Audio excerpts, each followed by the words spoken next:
All right. Welcome, everybody, to another episode of Stark After Dark. I'm your host, Jordan Clark, and this is the podcast, which is all about comics, romances, and comic relationships. And I'm joined today by a good friend and a great collaborator, my friend Vince Underwood.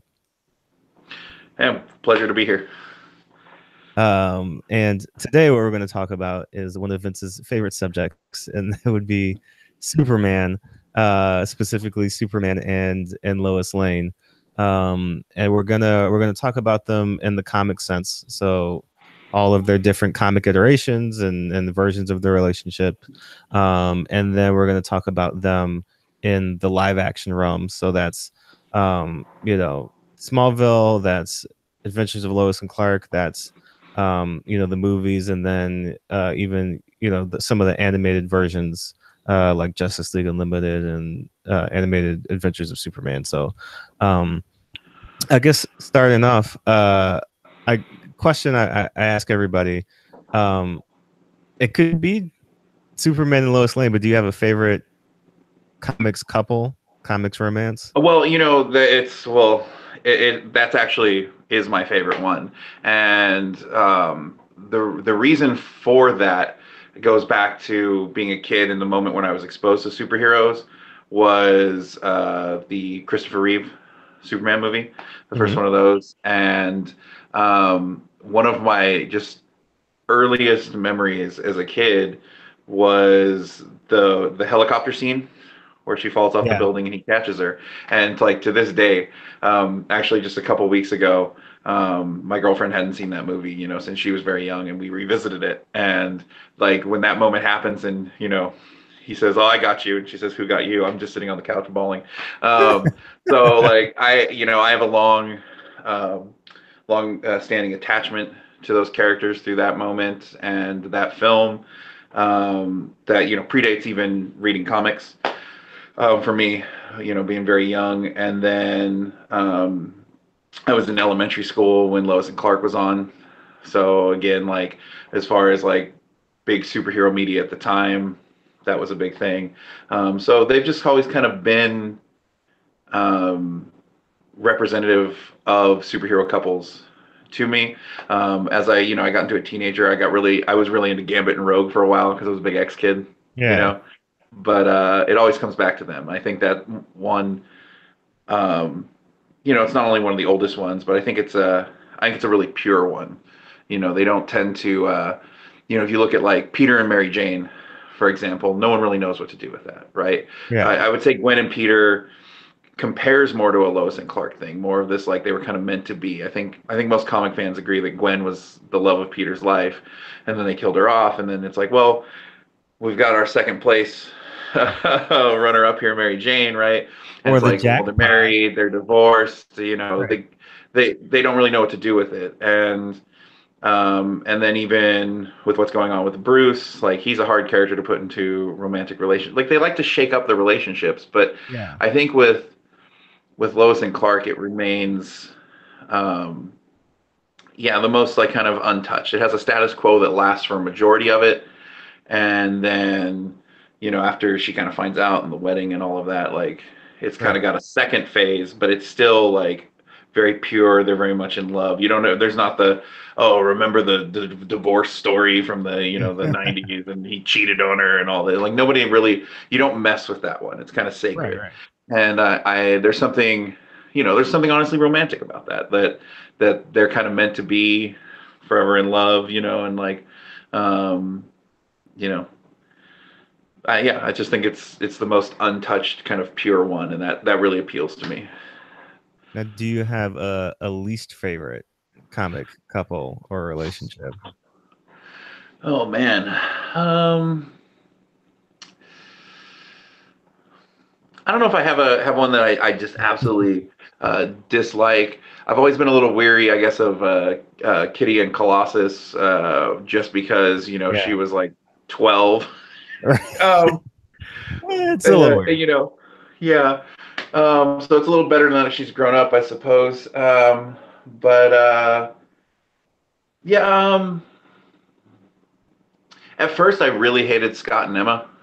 Hmm. Like Could not stand that one, but I thought it worked in the end. Like at first, I found it very shocking, but I kind of came to accept it. Yeah, I don't know if there's any that I really, really dislike. Okay. Well, let's dive into Superman and Lois. And I think for me, something that's really interesting about their relationship is not only just how it's evolved over the course of the comics, but how in the very beginning, they were competitors because they were just both reporters at the same Mhm. newspaper. And there wasn't really any plans for them to be a romantic couple. It was just kind of like, she was based on some popular female reporters, and kind of, almost like a His Girl Friday kind of, like, just very go get 'em reporter of the day. Um, but it wasn't really set up for them to be like, oh yeah, and then they're gonna have a relationship, and all this stuff. And I think it kind of slowly morphed into that. But in the beginning, it was Lois Lane loves Superman, Yes. doesn't really care that much for Clark Kent. You know what I mean? Like, she wants to be with Superman, and Clark Kent is just kind of either like her bumbling, coworker who she kind of is like, okay, or he's, almost kind of in her way. You know what I mean? Trying to get her attention somehow. And she's just like, get out of here, Clark. I'm gonna go find Superman. Yeah, I think that's part of that is knowing your audience, right? I think there's a big thing in comics through its early days, through the Silver Age, where a lot of things you see advertised, like the old what's his name, Johnny Atlas, Yeah. mail in, get the exercise book, get strong, come on, nerds, like let's let's win the girls, right? Um, and so there's this idea of like you don't want to be Clark, you want to be Right. Superman. And even though, we identify with Clark and Clark's a good guy, like that audience, like there's this message in there that's like, no, the girls aren't going to go after the Clark. They want the Superman. But it also, like, it's great drama. It's great storytelling, to Right. see Clark kind of like, especially later as he starts to pine for her, but wants to keep his secret. I think it's one of the most fascinating relationships in comics. I know a lot of people lament the loss of it when she discovers the secret, but we can get into that later. But it's a love triangle between two people, Right. and that's fantastic. Like, what a great, just a fantastic idea to land on. But yeah, I think a lot of it has to do with who the audience was, and certainly like early on, not even considering the idea of a romance between the two of them. Also, from a time when comics were read almost exclusively by little boys, you know. Right. And as you look into things like Lois kind of getting her own title, going into the later years, and romance comics rising up, and things like that, as the audience starts to shift and they try to broaden the audience, that's where you start to see kind of a tonal shift, I think. And I think it's interesting too, just going back to the point of that love triangle between two people, because it's one of the most basic tropes in all of comics, is the secret identity. And away from their loved ones, they don't want you to find out that this is going on or that's going on. And really, in the Spider-Man comics, I mean, that was the crux of it was, Spider-Man, was kind of pining after these girls in high school, but it was like, oh, but I got to go do Spider-Man stuff, so I Yeah. can't go to prom, or whatever it is I got to do.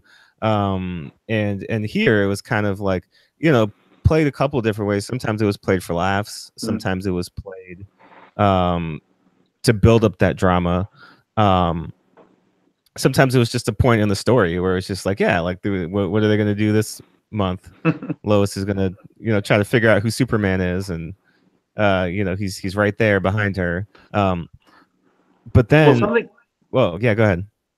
something that I like also find interesting about it is, particularly early on, like a lot of the weirder, like kind of Silver Age books. I've been reading a lot of World's Finest. I've been collecting from the '60s, and they definitely place Superman as more alien, more detached, and then Clark is as more human.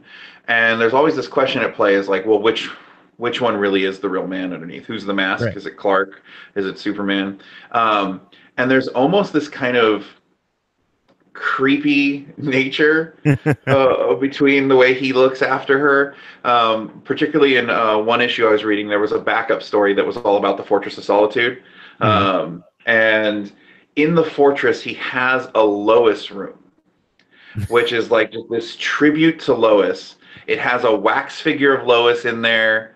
It has jewelry. It's had jewelry he's made her, gifts he's made her, and he talks about the idea is that should one of his villains best him, and they all go to the fortress, like after he's gone, they're gonna go in there, and everyone will know that he loved Lois because they'll see his weird, creepy shrine to her, and.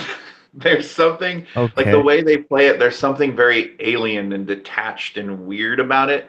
You know what I mean? So I feel like that love triangle also between two people works better back then because there's a bigger gap in my mind between who Clark is and who Superman is. Right. Superman's almost too weird. In those 16 books. And especially a lot of those like World's Finest stories get just bonkers, man. But now, we play the two, like obviously for the disguise to work, Clark has to be more bumbling and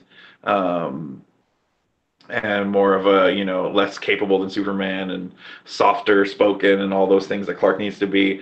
But like the heart of the men, is I think more aligned. But certainly back then there's this weird split between the two where I feel like they're very, very dissimilar from being the same guy. So I think it helps it work a lot.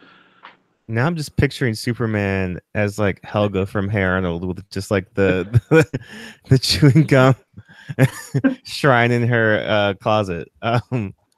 All right, I have to find that now because that's fascinating.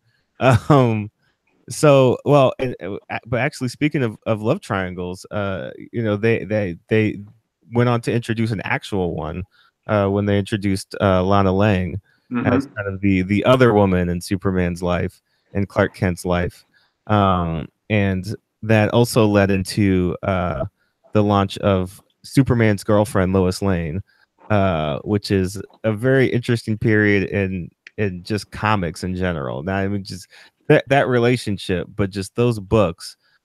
Again, like when you try to explain those books to people, like some of I talked about this on another episode, but I'll reiterate the plots of these books because literally these are one of the few things that would happen. Lois Lane would try to figure out who Superman was. Just that's the whole plot of the issue. B, Lois Lane would transform into some kind of monster or creature. A couple times she transformed into a baby, or Superman would transform into a baby. A lot of physical transformations in those Silver Age books. Jimmy Olsen as well. Everybody was morphing. Another plot would be that Lois would just try to kill Superman. Like that would just they had a lot of kind of what if kind of stories, but like it would be like, this month Lois tries to like murder him in some crazy fashion. D, Superman would actively set up Lois Lane to like almost die and then like come in at the last minute and be like, "You're such an idiot, Lois," and then like, I guess save her, but to like teach her a lesson about something. It was never really clear what he was trying to do. He was just being an asshole. Or the last one would be like Lana Lang and like Lois would like fight to the death for Superman's love, like, and it would just be on repeat.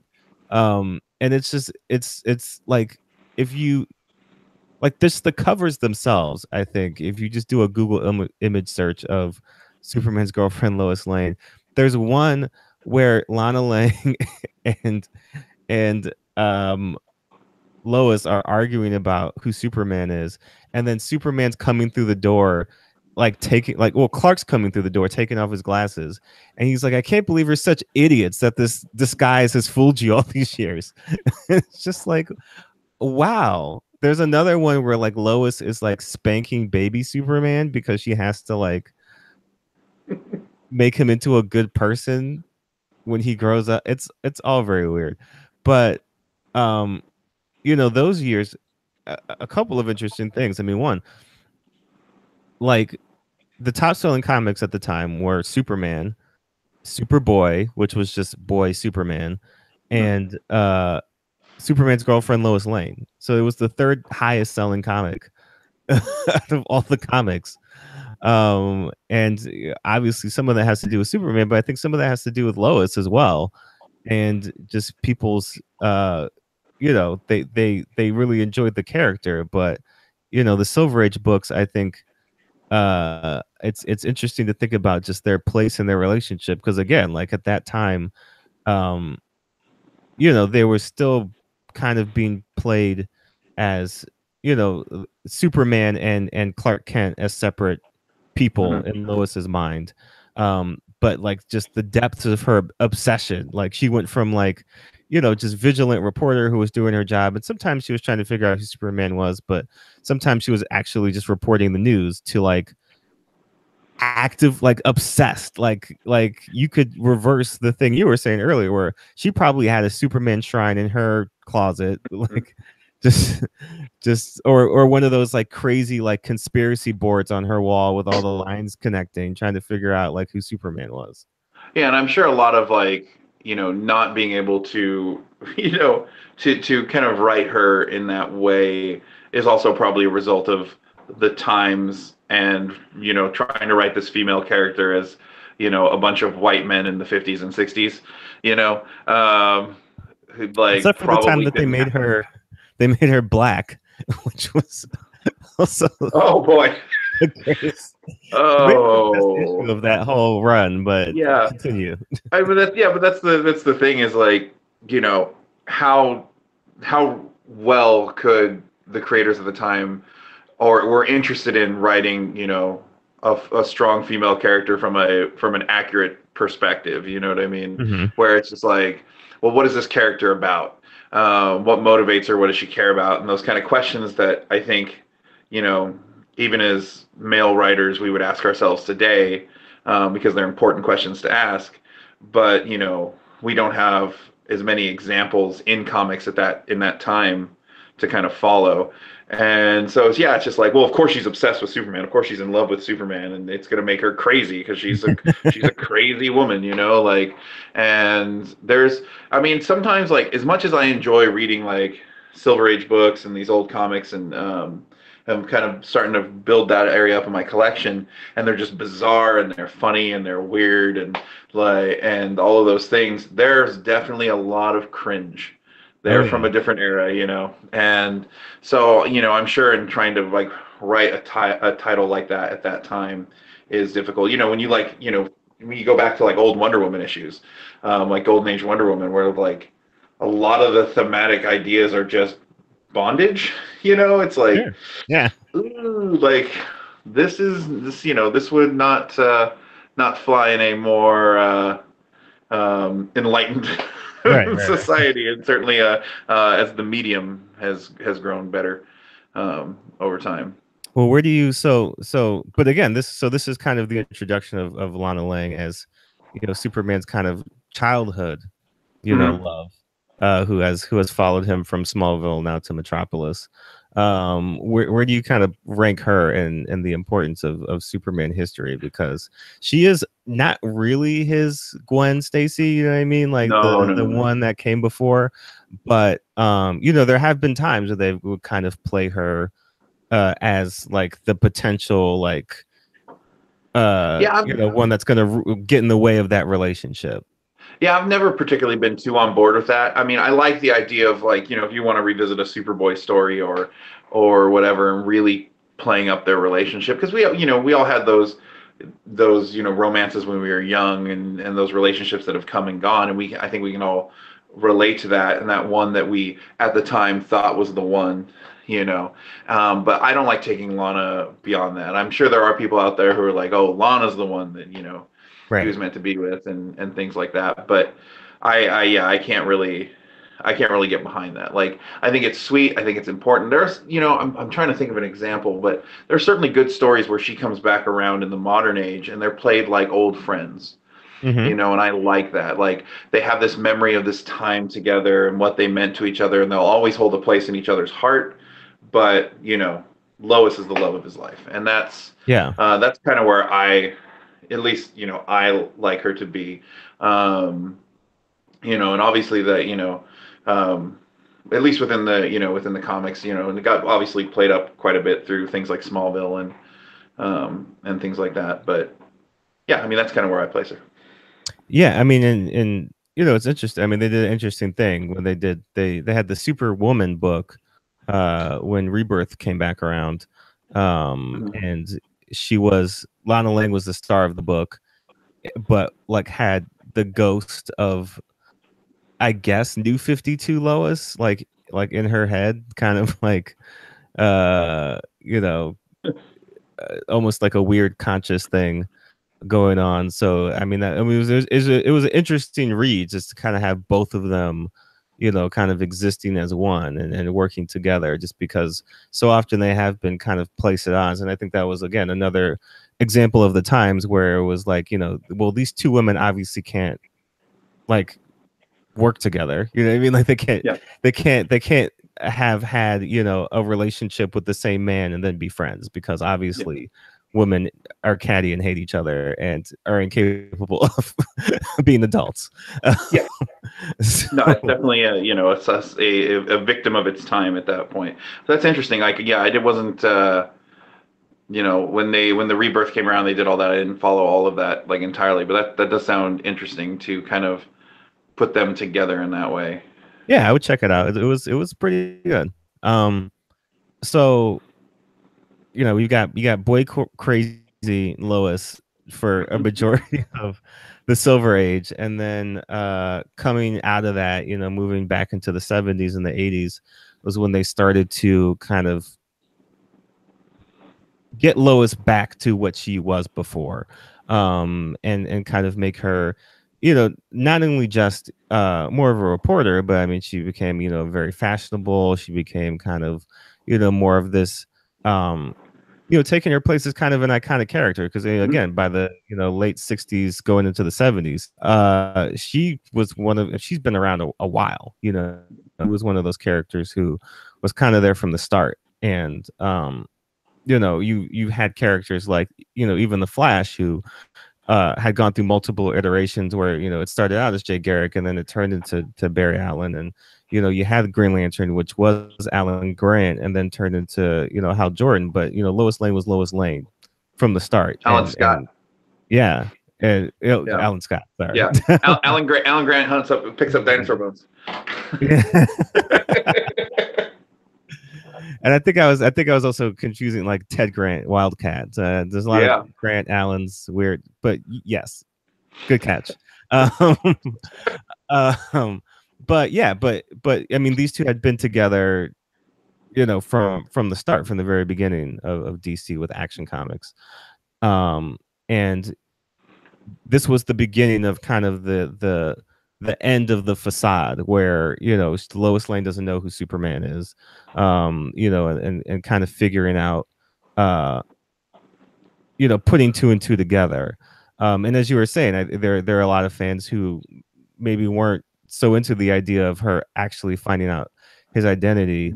Um, do you enjoy it more when, you know, Lois Oh, knows who he is, or do you think it's something that, because it's been repeat. I mean, there's been, you know, when they rebooted it for Man of Steel, when John Byrne's writing it, it was a similar situation where they were kind of meeting for the first time all mhm. over again. And then New 52, they rebooted it again, where they were kind of meeting all over again and figuring those things out.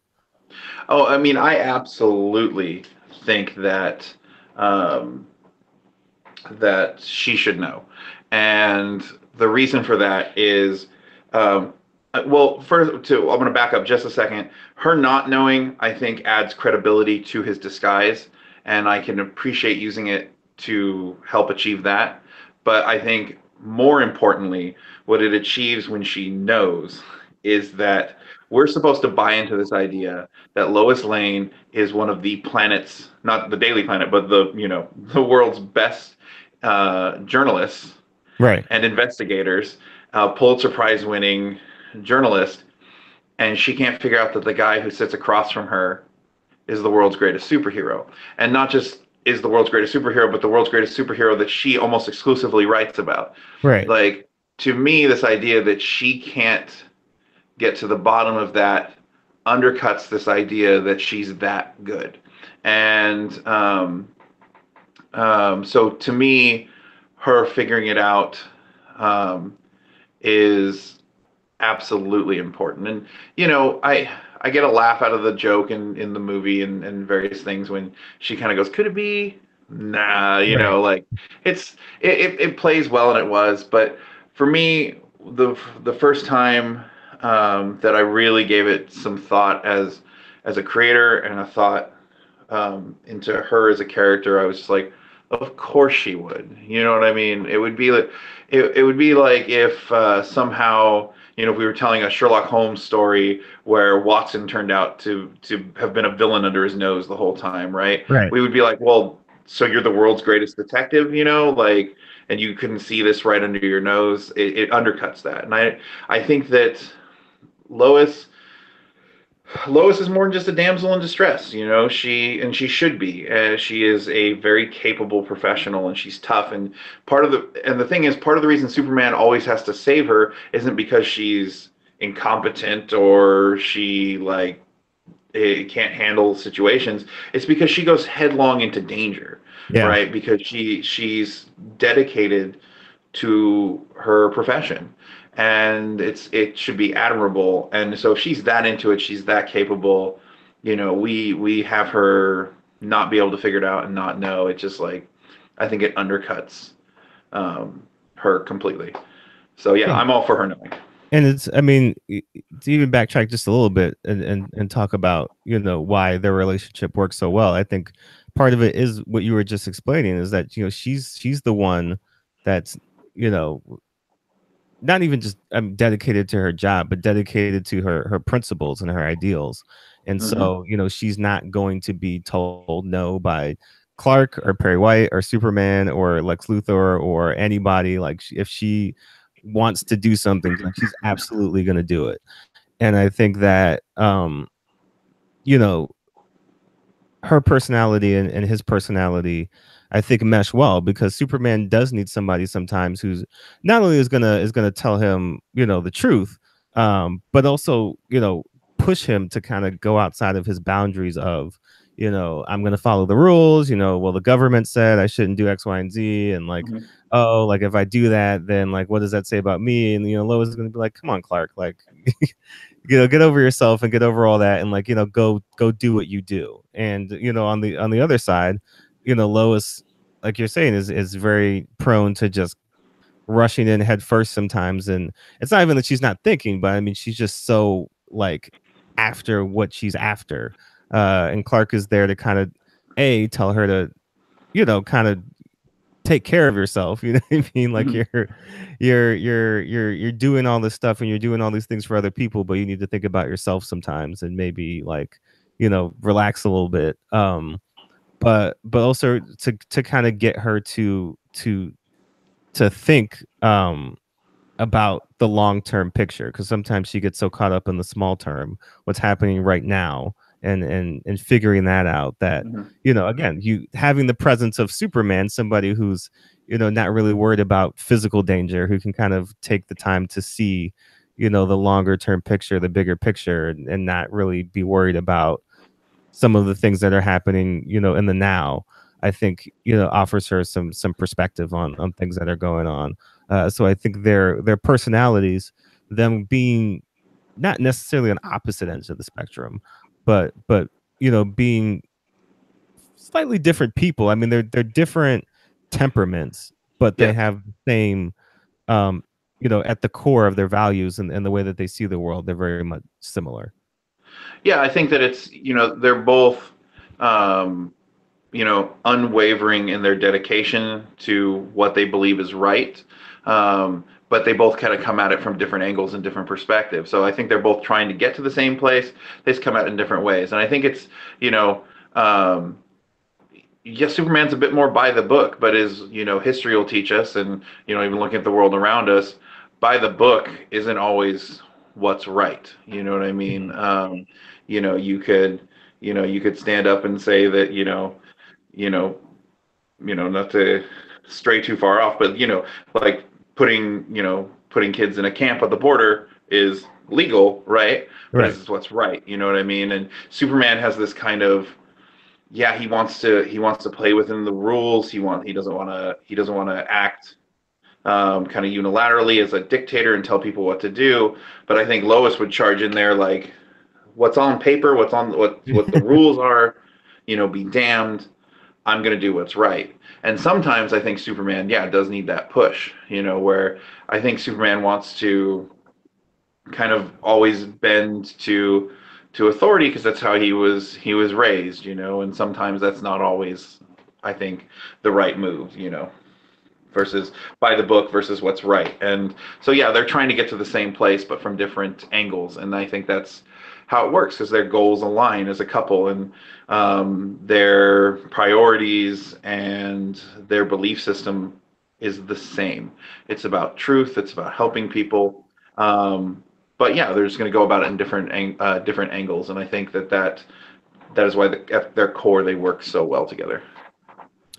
So now the first wedding of Superman and Lois Lane is an interesting issue just because it's starts off with Lois Lane pretending to marry this guy that she's doing a story on in order to kind of get him to spill the beans, and then of course in typical kind of a callback to the Superman's girlfriend days, Superman comes in and saves her from danger, and then uh there was some weird circumstance where like he kind of loses his memory, and now he's kind of more, or he's less inhibited. He doesn't have to think so much about pretending to be bumbling, stumbling Clark Kent, and all of a sudden Lois Lane is like, "Hey, Clark, you're not not so bad anymore."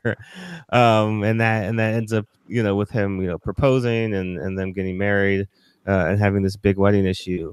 And I think that um specifically speaking now, now in the rebirth era, not only are they together and not only are they married, but they also have a kid now.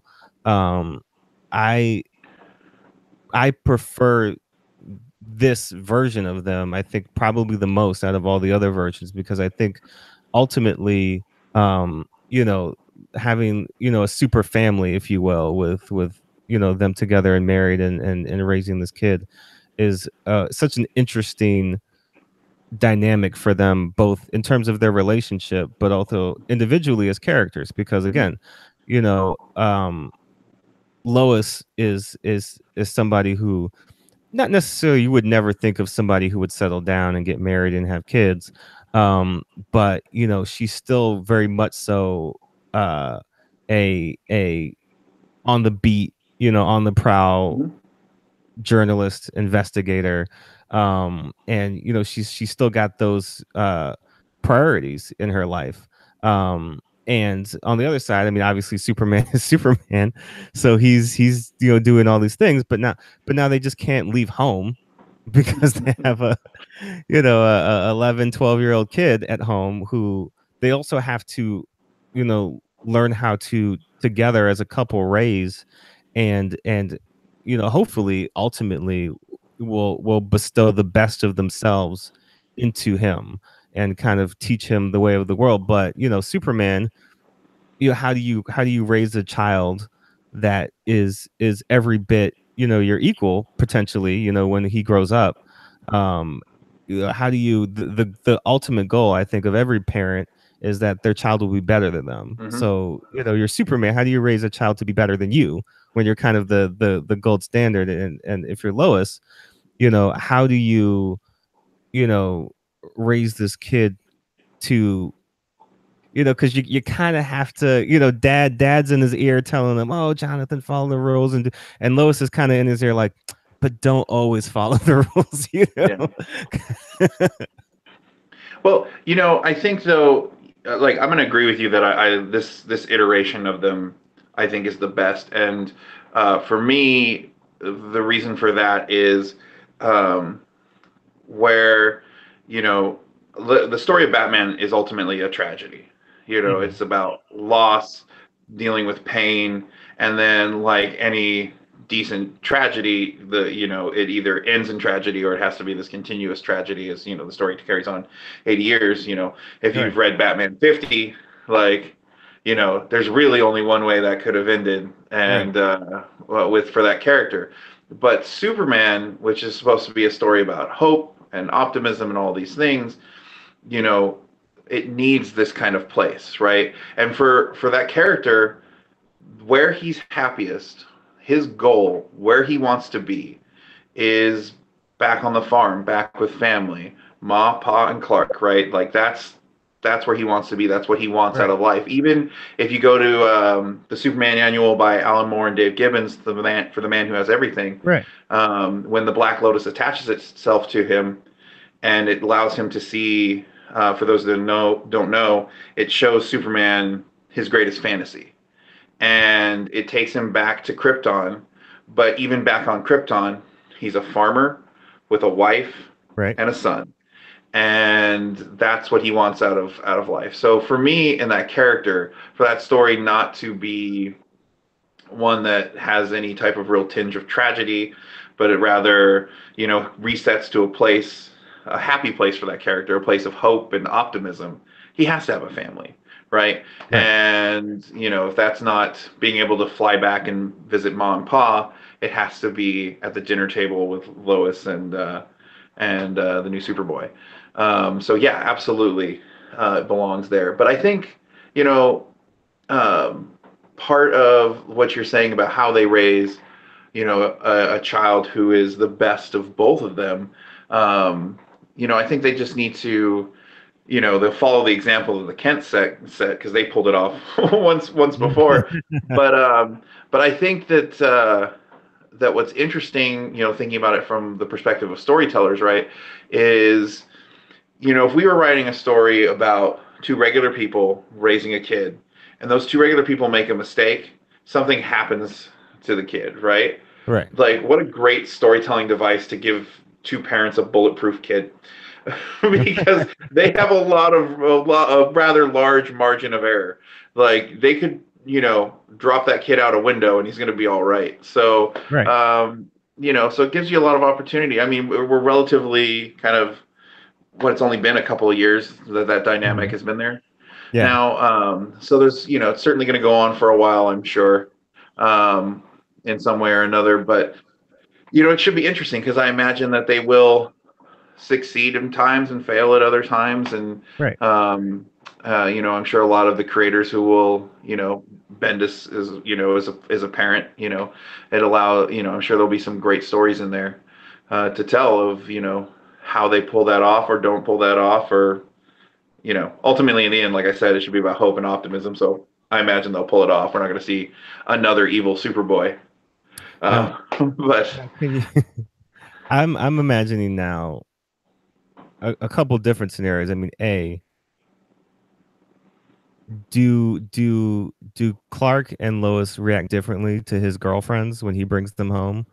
Are they looking at different things, when he's bringing these girls home as Superman, kind of like, because I imagine Lois is going to be the one who's more cynical. She's going to be the one who's kind of looking for the she's flaws to gonna be kind the of. stereotypical scary dad.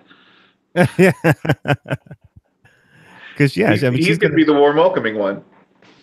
she's gonna be the one who's sitting these girls on the couch and giving them kind of this nth degree grilling of just everything. I mean, she's gonna be doing the Google searches Yeah, on she's gonna be them. investigating him. I was just gonna Yeah, say. so good luck whoever Jonathan takes to prom, because it's gonna be very interesting. But yeah, no, I really enjoy the dynamic that they have going on now, and especially because again, you know, like you're saying, in terms of Superman's ultimate arc and what he's trying to get to, what other superhero there's other superheroes that can do it. And obviously, Flash has kids, and a Mhm. wife, and in Marvel, you've got Fantastic Four, and sometimes in Aquaman he's got a kid. It kind of depends, but Superman obviously is kind of the ultimate like dad. Like he's Clark is the guy that I think most would like to be a father, and kind of Mhm. relishes that role. And specifically, looking at, again, even though in the newest iteration now, I guess his Kryptonian father, Jor-El, is kind of crazy or something. I'm not quite Yeah, sure what's happening there, yeah, but like he's definitely a little off. historically, Clark had these two great father figures to look to, and in Jor-El, and then in Pa Kent, uh, to kind of be these men to aspire to be, and that's, I think he's kind of ready to step into that role and kind of play that role in his son's life. Um, Now, as obviously things go on, it's not even that things necessarily repeat, post the 80s going forward. I mean, obviously there's things like Death of Superman, and I guess we should obviously touch on All-Star Superman, because I think that has one of the best Lois and Superman stories. For those who aren't familiar with the premise of the book, it's Grant Morrison and Frank Quietly, and they're kind of doing this Superman story.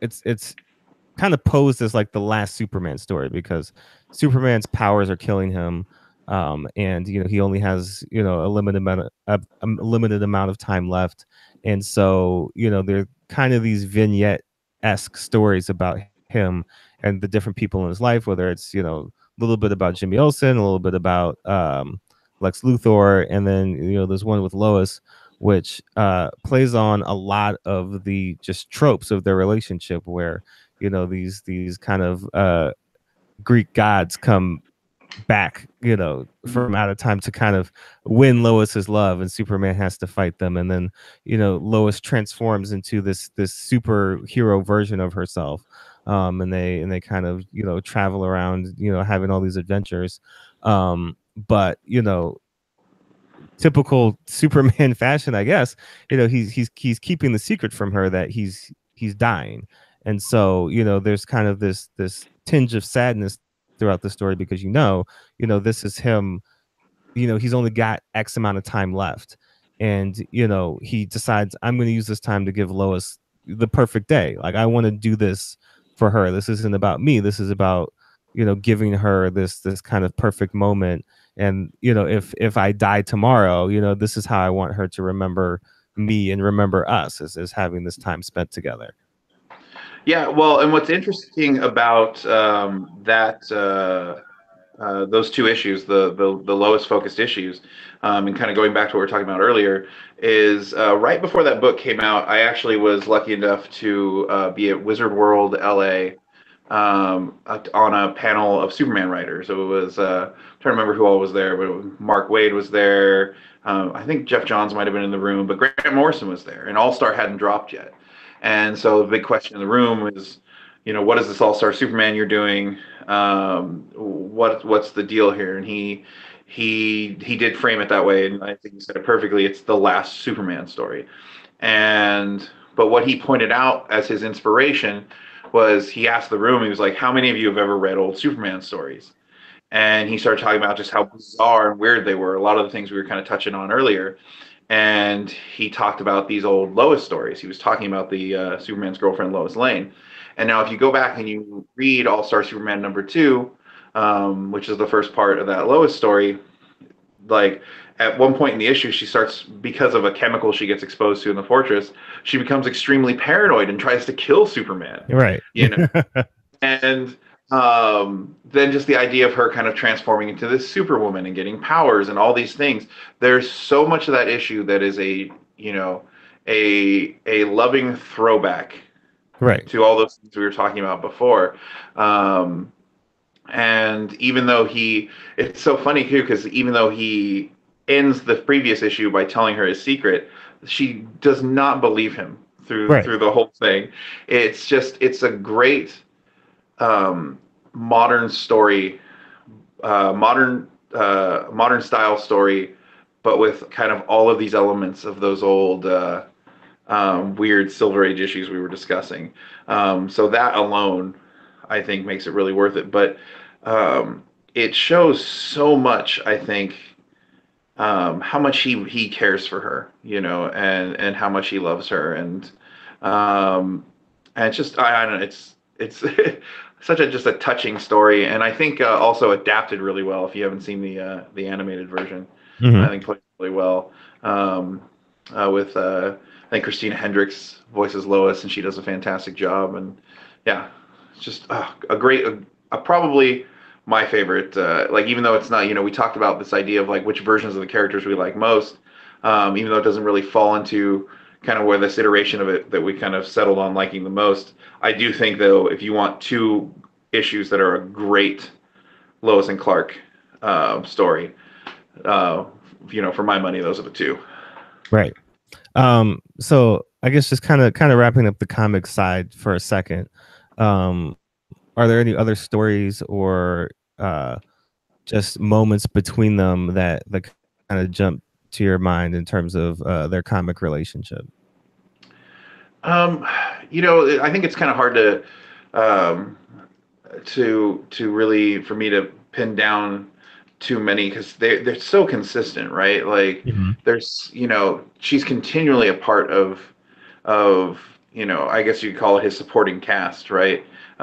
Which is I think one of the strengths of the Superman books. You go over to like Marvel with Spider-Man or even the something just fell off the wall. Even the Bat books, you the supporting cast rotates and changes and stuff, but Lois is consistent. She's always there. Yeah. You'd be hard pressed to find a time, and I think that for the most part, writers and artists have a strong grasp on those characters. I mean, obviously, the big historical moments play out. I must have been like 8 or 9 when Doomsday killed him. Hmm. That image of her holding his body, Yeah. it was just like fried into my memory. But yeah, like going back, that All Star Superman story is probably just one of my absolute favorite stories with the two of them, hands down. Yeah, I have to agree. I mean, again, there's definitely moments with them throughout, but I think, like you were saying before, if you're just looking for if you hadn't read any stories about either of them, if you just read those two issues, I think you would really get the crux of their relationship and what they're all about. Um, well, now let's shift over because they've had a long run in relationship in comics, but also in the live action realm, I think they are an enduring couple. And as you mentioned, there's never been a Superman adaptation of anything, whether it's a live action movie, whether it's a TV show, whether it's an animated thing that doesn't include Lois Lane in some way, shape, or form, whether she is, his love interest or just a supporting character within it. Um, you mentioned obviously the original Donner Superman films. Mhm. Um, what was about those films in terms of their relationship that really stuck out to you? Um, that I think that film um, plays first off the plays it very sweetly. I think, and it's kind of Reeve is just so charming. Hmm. There's nothing like there's nothing lusty or creepy or weird about it, right? It's the boy with a crush, and it's played, and he's always respectful of her. And then when he's Superman, it does get a little flirty and stuff, and it's a lot of Right. fun. Like when she's interviewing him, and she asks, she says, "What color underwear am I wearing?" and he can't see through the lead. And then a few moments go by, and she walks by, and he, he responds, and he immediately, it's so sweet because he immediately feels bad. He apologizes, and she's like, "I'm sorry, I made you blush," and it's it's interesting because it's a time in cinema, when that movie comes out, that's a little darker, right? Definitely. The 70s films, you like big hits of the era, things like Godfather, Taxi Driver, and kind of looking at more of a kind of seedier underbelly of the world. And in the middle of it, one of the other big, huge films of that time is this hopeful film with this sweeping John Williams score, and at the center of it, this romance that is playful and romantic, and there's the whole long sequence of them flying together that just she has a little bit of internal monologue, but for the most part, all it does everything it needs to do with glances between the two of them. Hmm. Their chemistry on screen is just it's insane. And Yeah. um uh and obviously the big um, peak of the third act is when he has to go back in time to save her, and it's he gets warned by Jor-El throughout the movie not to mess with the events of human history and do that,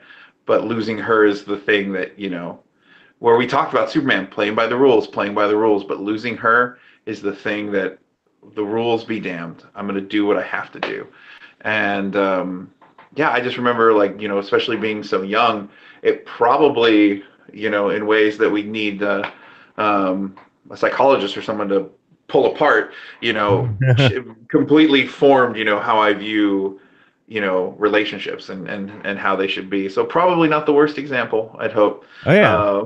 Yeah, with them, but yeah, it just, that film introduced me to superheroes. Obviously, something that stuck a little bit. As most of my life's been about them, and my choice in profession and all that. So it left a huge impact, and I think a lot of that has to do with the chemistry between Reeve and Margot Kidder, who, obviously Christopher Reeve passed a few years ago, and then she just recently, a few months ago, Hmm. passed away as well. But it's it's just the way they are on screen. I would imagine that if we could step into a comic, that's how it would feel between the two of them. And there's something, I don't know. There's so much of it that it just seems so simple on paper. Sure. Like there's a moment where he decides he's going to tell her in the first film, and he pulls off his glasses and he straightens up into his Superman pose, and then he kind of realizes that he can't do it, and these little moments between the two of them that play out that are very simple if you were probably looking at them in a screenplay, but because of those two actors at that time and the chemistry between them just were magic, Yeah. pure magic. And it's interesting because I think even to this day they are the iconic quintessential version of those characters. I think obviously people look at Reeves and say he's still Superman, Mm-hmm. no matter how many people have come to play him afterwards. But Kidder is also looked at as Lois Lane. I mean, there's been a lot of different versions of Lois, but I think when people think of that character, she's still the one that comes to a lot of people's minds. So it's not necessarily rare, that the first iteration is the one that people look fondest upon, but for something like this, where obviously they're going to be recast time and time and time again, you're going to have a lot of different people playing both of these characters. To have those two still be the kind of everlasting iconic version, not only individually but also just as a couple, as like you were talking about their on-screen chemistry, having the best version of that still, I think is a testament to those films. um but then after that, there was a while where we didn't really have a lot of Lois and Clark in any kind of medium, except for comics. And then in the 90s came the Lois and Clark TV show, which I think was a very interesting show, specifically because it wasn't, a few years later, you obviously have Smallville, and and then the Superman Returns and films like that. But they were Lois and Clark in the 90s, and it wasn't about Superman. You know what I mean? Like, he was in the show, Mhm. obviously, but the crux of the show is literally Lois and Clark and their relationship. And I think it's also a testament to that that relationship in and of itself, that a studio decided, would make a good TV show, just Lois and Clark together. Yeah. No, that their relationship is enough that, yeah, in before the superhero boom. I mean, right now there's somebody in an office somewhere pitching every comic book superhero and Right. some version of it, across the whole of the medium. But back then, especially on TV, like, they sunk a lot of money into that show, if I recall Oh yeah. correctly, and major primetime network show. Um, and that relationship is so strong that somebody went, yeah, let's do that, a Lois and Clark show, because that's the thing, is it almost like plays it like kind of, it's like a romantic comedy with superheroics. Right. It's an interesting little piece of superhero history. I remember, like, I was pretty young when it was on, so I haven't revisited it, so I don't know how it holds up, but it's interesting because that relationship works so well that, as a kid, I don't remember getting bored with their relationship or Right. disinterested by it. And I was watching Superman on TV, so Right. who wasn't really happy. And I just I really, my memories of Terry Hatcher, were always fond, in playing the character. She, played it as whip smart and capable. Mhm. Um, and I think that's just, really one of the most important, aspects, is to never lose sight of that. That Lois has to be, not in the same way. She's not bending steel or, taking bullets, but she has Right. to be as strong, equally as strong as Definitely. he is. And I think that show did a really good job with that, and had a lot of fun with it along the way. Yeah. I mean, I agree 100% with that. Whenever you see Lois, um, she is, well, I think so. So if you look at Lois in the New Frontier, the Darren Cook comic, and in the cartoon adaptation, Mhm. there's a scene where she's, in the middle of the Korean War, and she's just kind of like, you know, getting all these, tough soldiers to do whatever she wants. She's just giving her, she's in there in the middle of, these combat situations, giving directions. She's trying to keep the shot, and in a helicopter that's being shot at. Like, she is not backing down from anything or anybody. And it's in a way where, obviously, it could be written and played as kind of like, Lois is just a hard ass, all the time. But she's again, she's a very compassionate person, and she's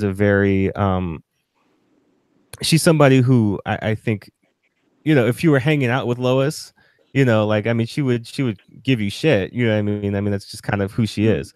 But I think she's the kind of person who fights very fiercely for those who are close to her and who she loves.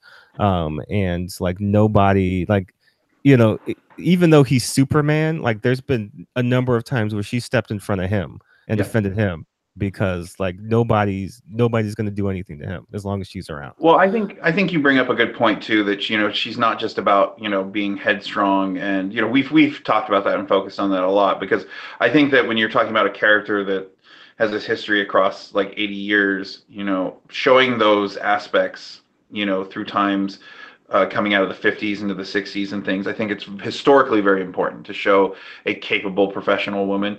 But at the Right. same time, part of what's writing realistic and good women is, something that, like, everyone's like, oh, like, this person writes really strong female characters because they're female characters who are always kicking butt all the time.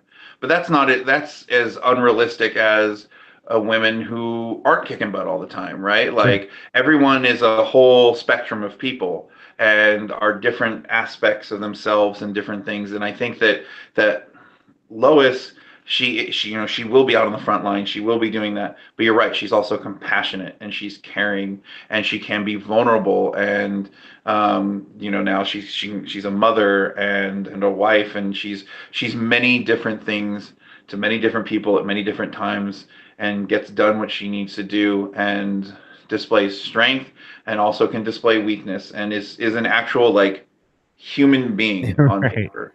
And I think that's why she endures, in the books, and why there's so much to explore. And she has other characters, come and go and disappear for a time.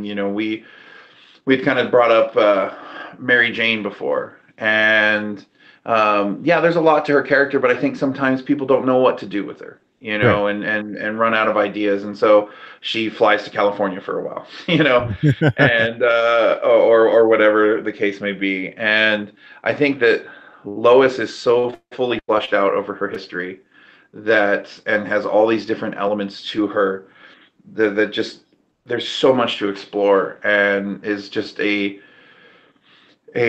truly absolutely well written female character, in that she isn't just some caricature or one element. She is a true complex and interesting person all around.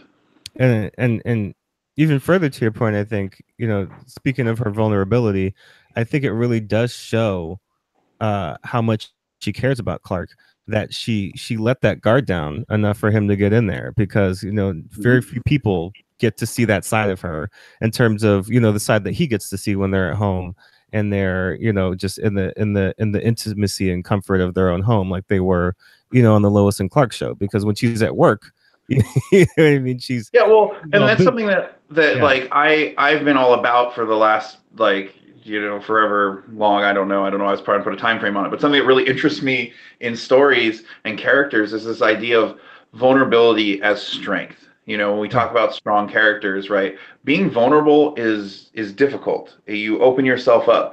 Taking your armor off takes confidence and courage and all of these things. And so this idea of like writing a moment of vulnerability or having a moment of vulnerability, like I don't know if like you're up to speed on like on Jessica Jones on Netflix at all, but there's a Mhm. moment in the second season where she kind of lets a person in, and she lets herself be vulnerable, and it's a moment where it's like she's achieving something as a character, right? Yeah. Like this is a moment of growth by being vulnerable. And so I think it's really important that, strength isn't always about punching your way through things, but it's also about being able to take off your armor comfortably. And you're absolutely right by, you know, taking down the walls that she needs to be a reporter to allow someone into your life is a different type of strength. Right. Strength through vulnerability that character displays, and I think is an excellent aspect of both of them too. That he gets to come home and hang up the cape, Right. and a place where he can be himself. Like he doesn't have to have the chest puffed out and be a symbol of hope for everyone, or he doesn't have to wear the disguise of Clark Kent, but he can just be at home and be himself and express his doubts and concerns and fears, and she can do the same, and they can have honest, open conversations. Honestly, is probably them, at their strongest, despite being the world's greatest superhero and the world's greatest reporter. Those moments at home, lying in bed, maybe 2 in the morning, having a quiet conversation, are probably them at their actual strongest. Who do you think is doing the majority of the chores in the Clark household? Like, who do you think? Because I think Lois I is would such a hope. good, like, negotiator, that I think she can talk. She can guilt Well, Clark he, into it he most of the should be time. anyway. He has super speed.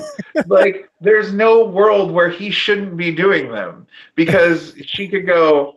They could trash the place for the weekend, have a house party, just go nuts, spaghetti on the walls, and she should just go, "Hey, Clark, you mind?" And just Right.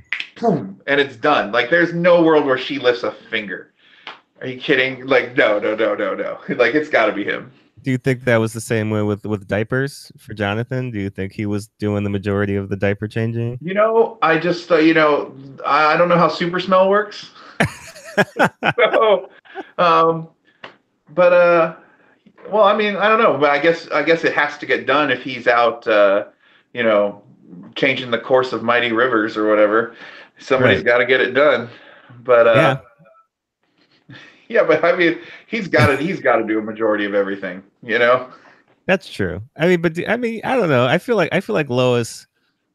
Uh, I think pride will kind of force her to do certain things. Like I don't think she'll let him do everything.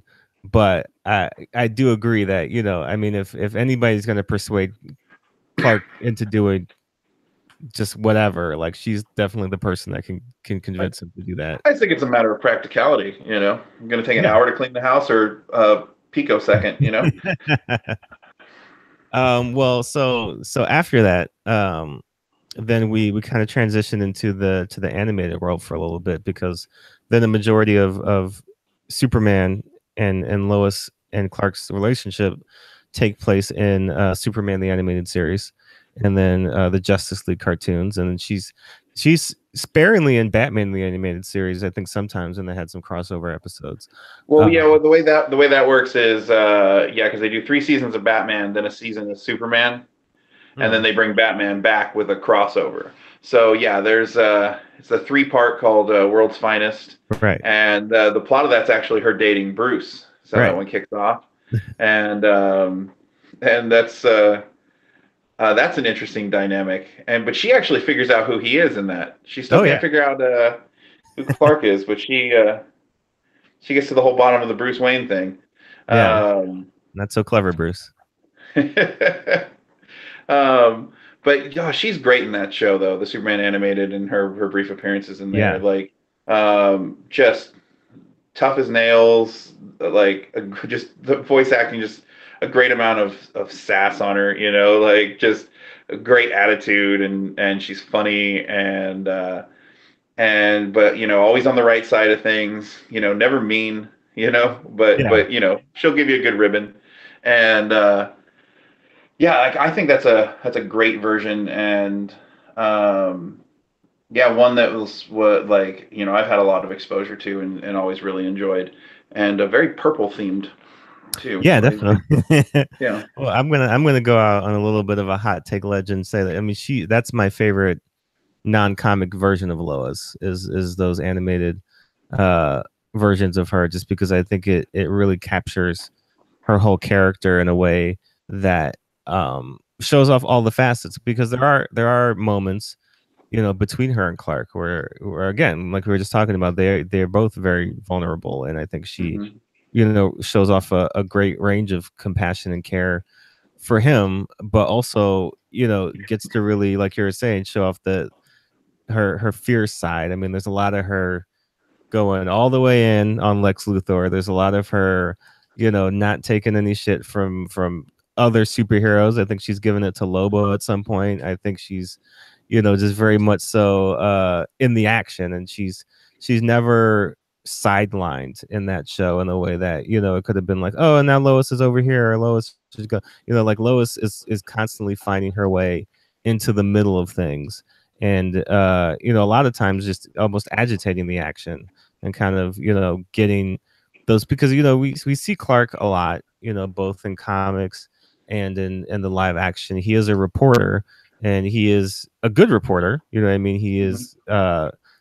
just beyond his super abilities. He does have kind of a natural journalistic skill, but there's a reason that Lois is the best, and and she is constantly, one step ahead of him in a lot of regards, to that. So, we really get to see her display a full range of her, personality and her abilities in there. And I think, because I think there's also, an episode or a series of episodes where, like, I mean, she is a tool in bringing down, I don't know if it's some kind of conspiracy that the Question, like, brings to her. Like, he's like, before he dies, he, like, comes to Lois Lane with, like, all this, very big information, and she's kind of like, I mean, again, like, you know paranoid Question, like the person that he in his dying, moments trusts the most is Lois Lane, and I think that says a lot. Yeah, she's at the center of a lot of big plot points throughout that show. I think she's crucial when um, in the Superman animated when they bring down Intergang and things Yeah, like that. Um, but yeah, she helps push the plot as much as he does in a lot of instances. And something I was just kind of thinking about with that is, as we talk about all these different adaptations, right?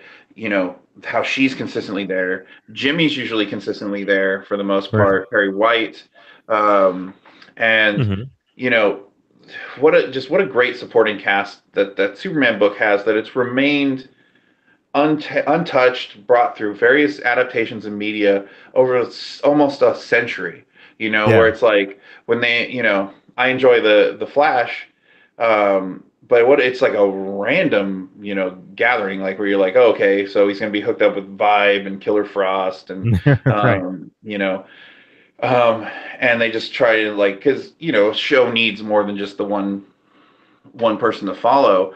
right. That whenever we kind of have these different adaptations, they're like, well, who else are we going to bring in, and who's going to be there? Like Arrow, it's like, well, we've got Wild Dog and Mister Terrific, and it's like, what made you choose those? Right. And it was just like, who knows? I don't know why they chose those. I mean, I enjoy both of them,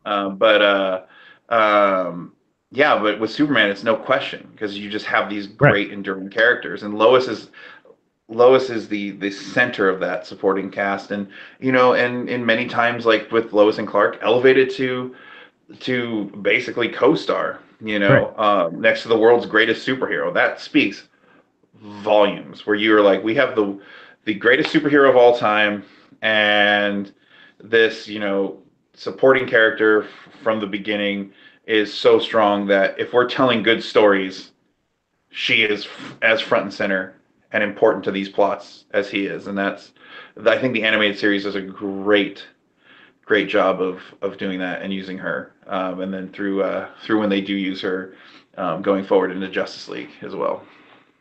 So after that, well, kind of concurrently with that, um, is Smallville, which Mm-hmm. I didn't see the entirety of it, um, but it's a show again that is primarily, the focus shifts primarily back to Clark in his younger days, and then you have some, Lana in there as a main, romantic interest early on, and then once we get into the Metropolis era, then here comes Lois, and what did you make of that iteration? So yeah, I didn't stick with Smallville through the whole thing either. So I've actually seen very little with Lois. But what's interesting to me is that you have this concept of Clark in Smallville, and that's your premise. Your premise is, hey, what was it like when Superman was growing up in Smallville and with Lana and with Pete and even a young Lex? And you can't help but put Lois Lane in there. Like that. I mean, that's how great the character is, right? Like you just like, well, we can't continue to tell Superman stories without Lois Lane. Right. And what I saw, like, I thought Erica Durance was fine in the role, but I didn't see those later years enough. I tuned into the finale just out of curiosity when it ended. It does end with a nice little note of, kind of business as usual at the Daily Planet, Right. and it certainly had a nice Donner style feel to it. It was a nice little tag. But yeah, I can't speak too much to it. But again, your whole premise is what was Superman's life before Metropolis, before Lois, before all that, and yet you can't help but put Lois in there. So I think that just says what needs to be said about Right. that. I think there's a great moment uh in the show where I forget the exact reasoning, but Lois gets Clark's powers for an episode, and she's she's on a job and she's trying to like bring down this. I feel like it was like just a string of robberies, and so she's sitting across the street from the store that they've kind of plotted out as the next place that's going to get robbed, and she's talking to Clark on like a headset, And he's telling her, okay, so just kind of relax and like and listen. And she hears like everything that's going on in the city, and she's just kind of overwhelmed. And he's like, all right, we know now, kind of take it, kind of dial it down a little bit and listen a little bit more. And but she starts hearing all these other things that are going on. And there's somebody up the street, who kind of got hit by a car, and there's somebody a few miles away whose house is on fire. And Clark is like, well, there's an ambulance coming, that person will be okay, and the fire department is on the way. So keep listening. She's like, is this what you do every day? Like, you have to choose every day, like, who you help? And he's kind of like, yeah, like that's That's that's my great. job, that's what I do. um and I thought that was a great moment, just kind of furthering their understanding of each other, because there is an element that's, again, dating all the way back to the very beginning of their relationship, where I think Lois kind of wants to be Superman, in some respect. I think she wants his abilities, and I think there's a part of her that thinks, well, if I was Superman, I would X, Y, and Z.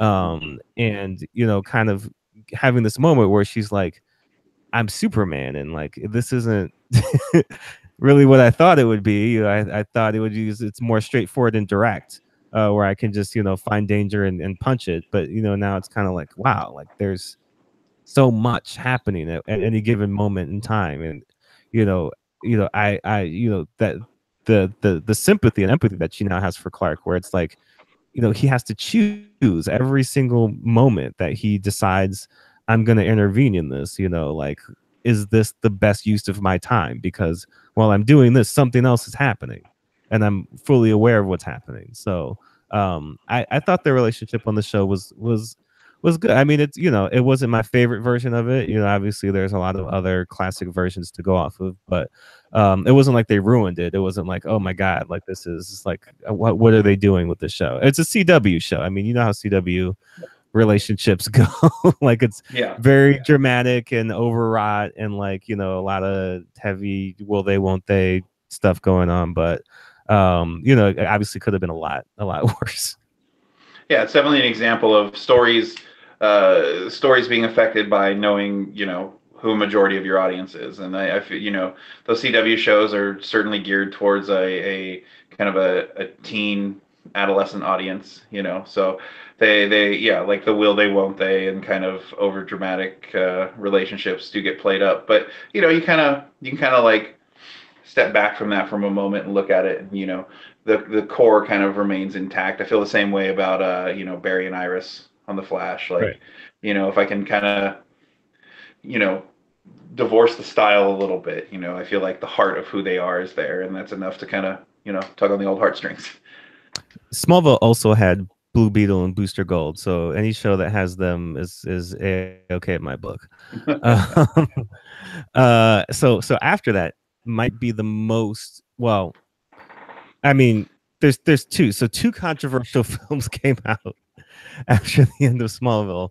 The first one is The Return of Superman, which I think a lot of people were not fans of, and it was a very different view of that relationship, because Superman had left and now he's coming back, and Lois has moved on, and she's had a child, and Superman's kind of like, is that my baby? And like, what's going on here? And it was obviously a very different movie in a lot of respects. It wasn't a traditional Superman movie. Obviously people can argue the merits of whether or not it was a good film. I think it's a lot in the same way as the Ang Lee Hulk film, where it wasn't what people thought it was going to be. And depending on what you envisioned a Hulk movie being, that was either a very interesting take on the character, or it was complete trash. And I think people feel the same way about Return of Superman. It's like, if you're open to different interpretations of the character and the idea and the basic mythology behind it, it could have been an interesting look at Superman and his role in Metropolis, or it could have been a total misread and just disaster, and another kind of misstep in DC's film catalog in terms of their superheroes. Yeah, I think that my first thought on that film, whenever I talk about it, is I always feel so terrible for Brandon Routh, because that was a huge break to get to play Superman, and what was asked of him was to do a Christopher Reeve impression, to Yeah. do essentially what, is Superman 3. Like that film says, hey, let's pretend there was no Superman 3. This is Superman 3. And he does a great job of it. But the movie tanked and was really disliked. So, it's good to see him working, still. He's still on TV and everything. But that Yeah. was the moment where that guy was supposed to become the biggest thing ever. And didn't happen. So I always feel bad for him because I think he's great in that movie. But, kind of going back to a lot of the things we've been talking about, they damaged their relationship. Not saying like, oh, the writers ruined their relationship, but whatever. But literally, it's the plot point that their relationship is damaged. Right. Like that he took off. He didn't talk to her about it. She had to explore how that made her feel. She wrote an attack, of this piece about how does the world need Superman, and that obviously hurts him. She has to carry a child without him being there. So he became a super deadbeat dad, and all it's. I think that a lot of the movie's faults are kind of retreading old ground. Just it probably wasn't the best idea to redo essentially a Donner Superman film. Like even Lex's plot is just the same Right. scheme. He's all it's all about land. Yeah, he's a real estate guy. Yeah, but the one area of the film where they try to do something different is their relationship. Yeah. And I think it's one of the finest examples of if it ain't broke, don't fix it. Mm. And they try to kind of put them through these just like this a situation that people go through getting left and having to raise children by themselves and all these very human and real situations. But there's something about taking kind of comics almost infallible couple and putting them through that I don't think really sits well with people. I think I think for me I am, as a comic book fan, very, very open to adaptation. I always have been. And, if you don't do it right off the page, I'm not mad about that. What I want to do is understand why you did what you did. And I have a blast talking about it and figuring out why and what the merits are behind it and all of that. So I'm all for shifting things. But the one thing you have to do is you have to get the heart of the character correct and the heart of the relationship and what it's about. Right. And to kind of put them at odds like that, to have him carelessly leave and not tell her about it, and to have those things happen seems so far removed. Like, when we talk about like a film like The Dark Knight, right? And everyone loves Heath Ledger's Joker. Right. He's not exactly any type of comic book version. No. He's actually pretty removed from it. You know what I mean? He wears makeup. He has the scars rather than being like dipped in the acid. But the core of what that character is about, yeah. Like the details are shifted, but the core of what that character is about is so intact that everybody loves it.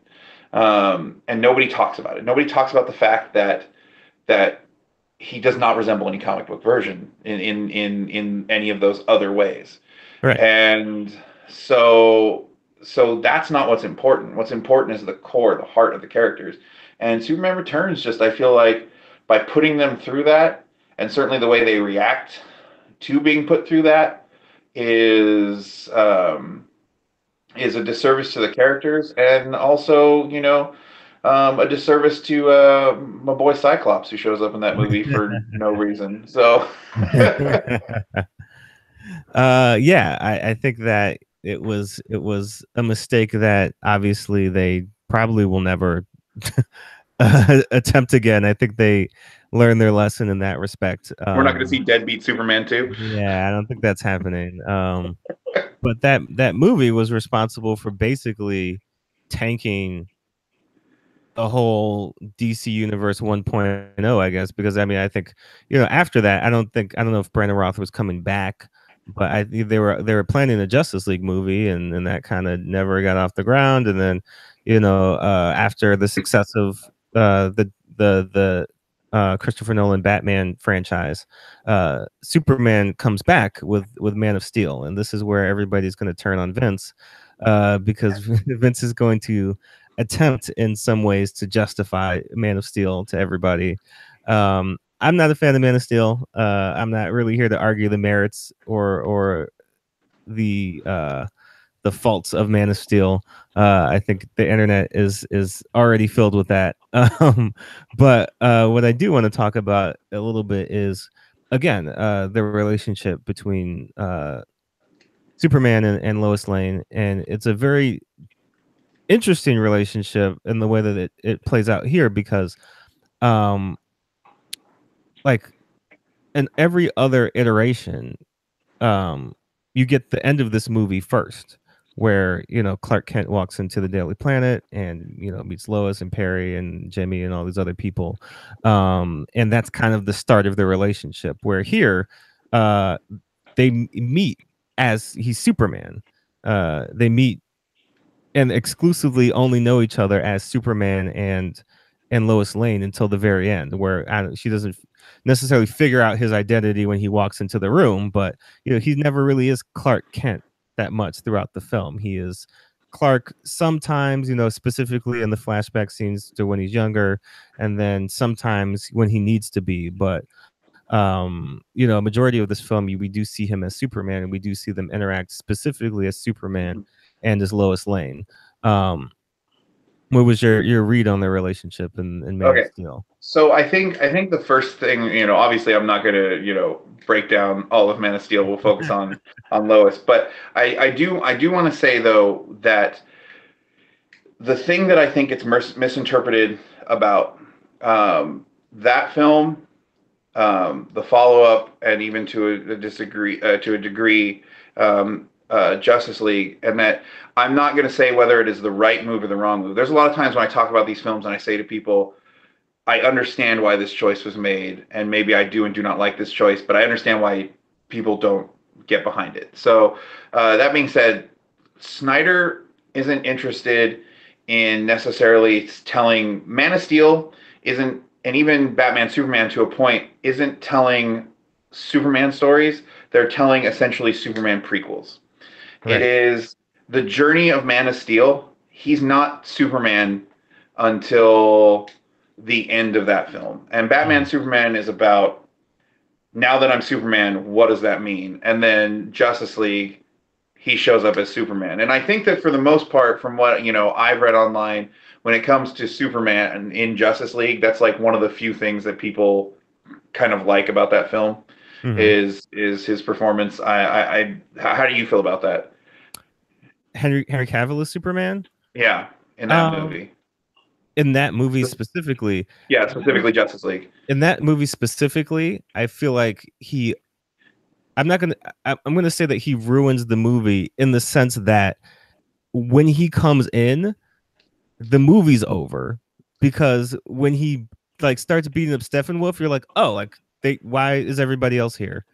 Superman could do this by himself, and it kind of it's a weird situation because the entirety of the movie is kind of them stalling for time until Superman comes, and then Superman comes, and then they're kind of like, well, now that Superman's here, he could just do this by himself. Let's come up with the reasons why Superman doesn't immediately end this, and and then and then he comes back and he immediately ends it, and it's kind of like, because even at the end, when him and Cyborg are pulling apart the mother boxes, and they're kind of like, "Are you ready for this?" And they kind of blow apart, and there's that moment where is Superman dead? It's like, of course Superman's not dead again. They just killed him and brought him back. I mean, there's no drama in that moment because they're not going to kill Superman 2 movies. That would be bold if DC killed Superman 2 times in a row in back-to-back films, but.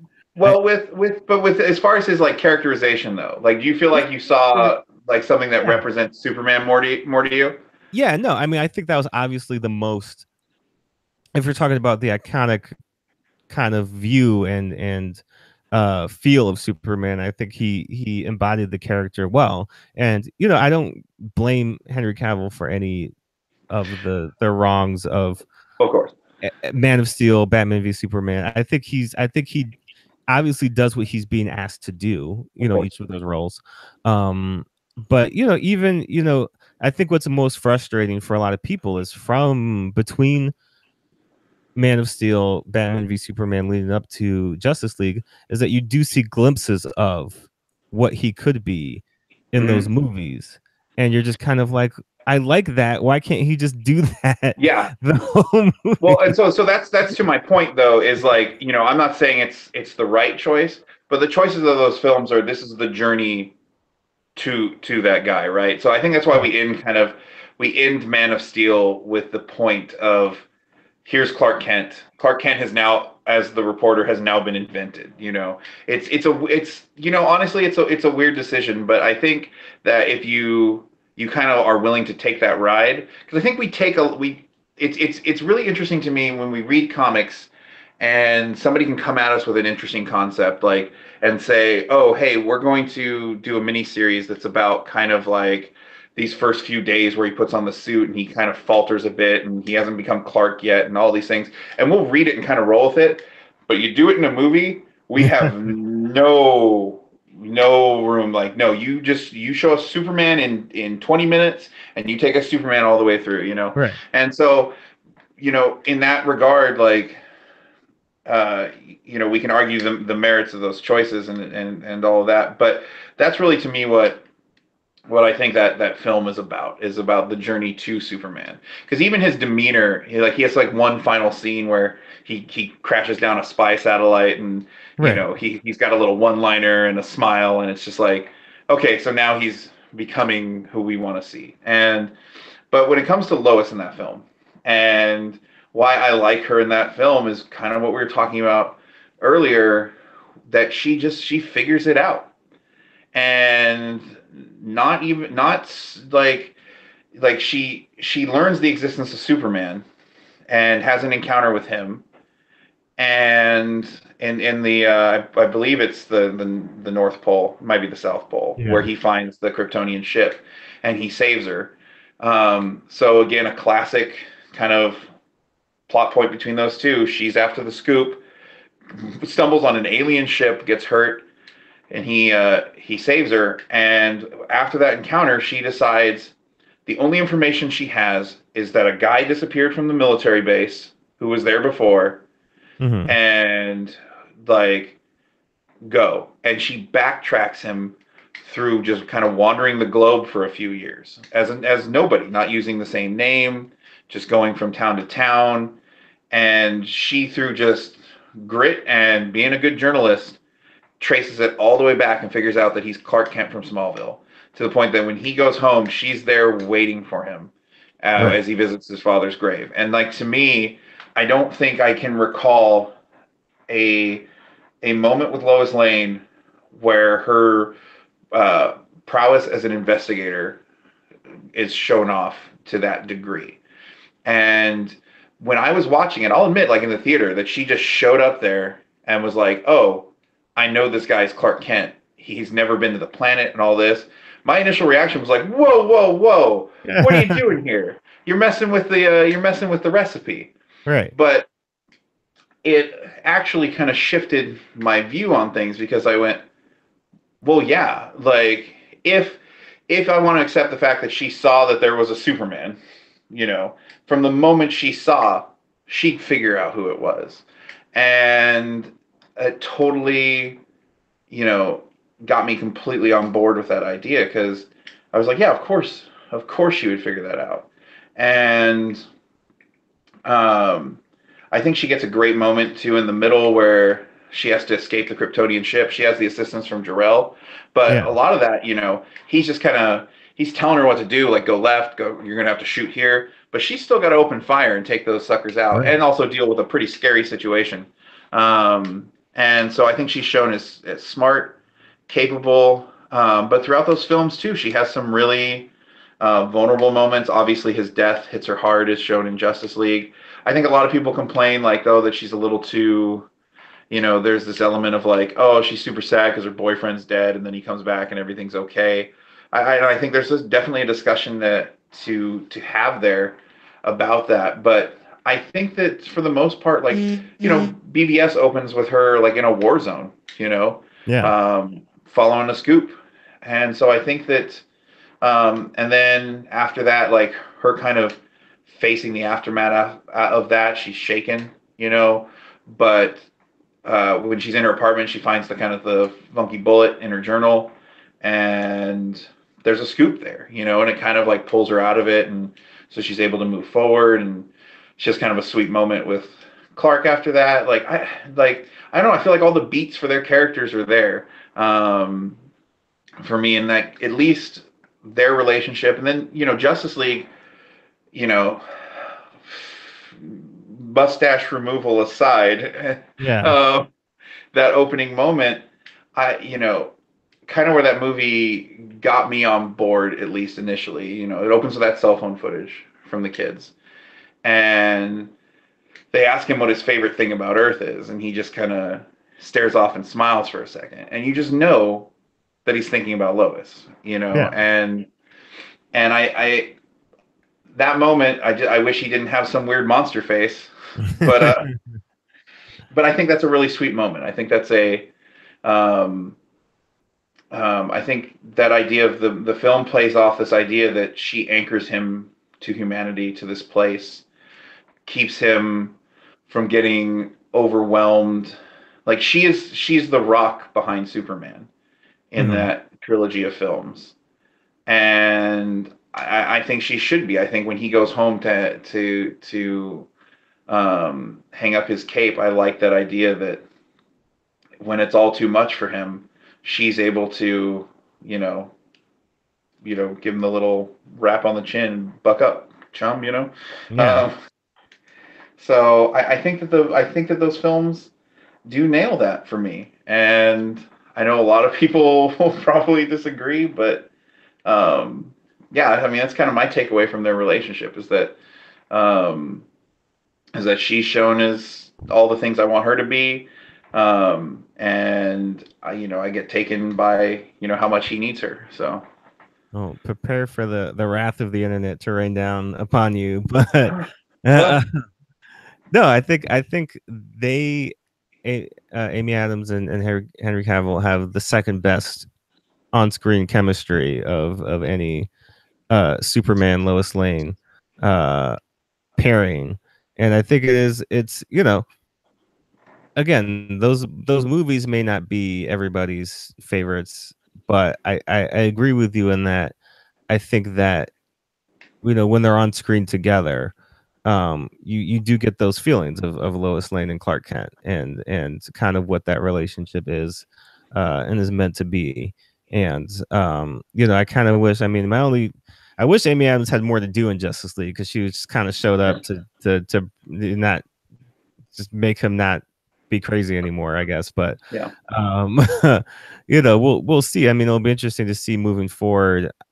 Obviously Henry Cavill is Superman. I mean, there's, for all intents and purposes, there's a lot of question marks around Ben Affleck and some other people, but it seems like he's committed and locked into playing the character. And I imagine that Amy Adams probably feels the same way about Lois. I haven't heard anything, about her not wanting to return, if there's any more, if yeah. I there's think Man of unless Steel these 2 or I think unless there's a specific outcry or like harassment on the internet, I'd imagine for the most part these actors tend to be on board because not to take a real cynical view of it, but they get paid.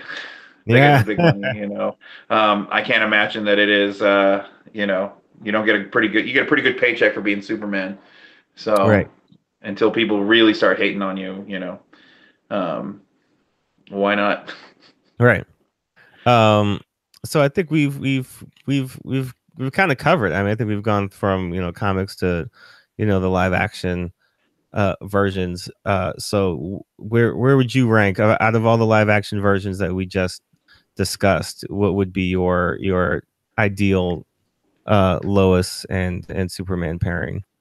Um, you know, as much as I, am an apologist and a fan of Man of Steel, I grew up with Reeve and Margot Kidder, so that's always going to, certainly got that place in my heart. So I'd probably put them on top. But I do again really enjoy. So my close second would have to be the Cavill Amy Adams. And then going into Other versions, we didn't really talk about Lois and Clark on TV at all. With the Hmm. Adventures of Superman in the 50s, that's a bit more kind of um, classic version of it. Right. More damsel in distress. But I think both of them have kind of a charm that works well for that era. Um, and I grew up with the Lois and Clark thing. But yeah, definitely like so. I don't know where I'd place the TV ones so much. Again, not enough experience with the Smallville one, but definitely, at the end of the day, you know, I have to go with the Reeves and Margot Kidder on top. Yeah, Like Cavill and Adams in a close second. I would agree. I mean, again, they're Reeves and Kidder obviously have the longest stretch there because I mean we're part of the most movies together. But yeah, I mean, for all the shit that you could give the DC movies, I think that they got that relationship right, and I think they cast the right two people to play those characters. Um, so before I let you go, I do want to ask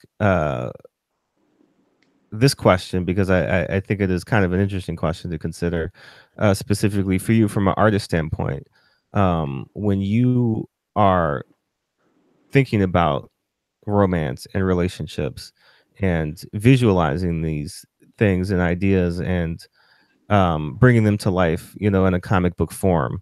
What are some of the things that you think about? Because I think one of the challenges can be, visualizing a lot of the unsaid things, whether it's somebody, having a crush on somebody and kind of them, often space daydreaming about that person, specifically, kids in middle school and high school, or whether it's somebody um, kind of uh just being emotionally vulnerable for somebody else and kind of how their body language might change or shift when that Mm-hmm. person enters the room. When you think about how you approach that as an artist, what are some of the challenges, and what are some of the things that you try to do to overcome those challenges?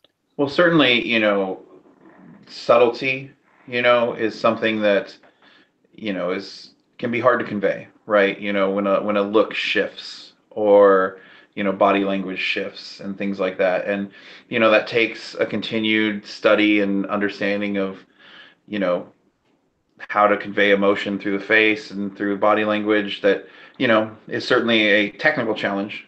I think if you look at something like Mr. Miracle, right, and the work that Mitch Gerrits is doing on that book, and just look at people's faces and the subtle little turns of a mouth or an eyebrow and Hmm. all that is said in that book emotionally between Barda and Scott and then as he's holding his child and things like that. And he posted actually a series of tweets a couple weeks back where he was working on a panel and he put up two different versions where he had adjusted Scott Free's mouth in a shot. And Hmm. it was just the slightest little turn, and he was just like, maybe most of you won't even see the difference, but you kind of do. You know what I mean? Like it Right. just feels different.